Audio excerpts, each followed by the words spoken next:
Install the counterbalance into the passenger side bearing retainer.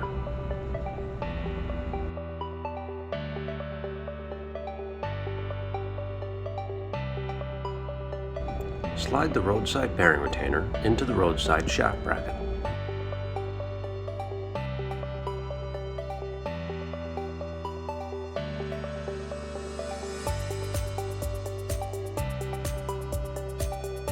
Secure the bearing retainer using the two 1/4 20 nuts provided.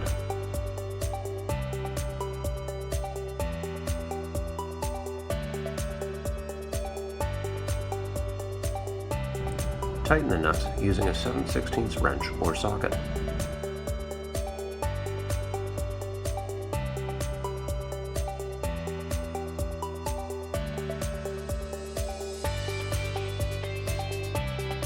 Center the spring onto the shaft and drill or weld in place.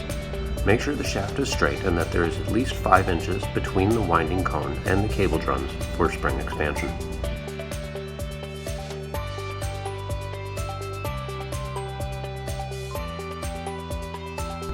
If using rivets, attach the shaft bracket to the header.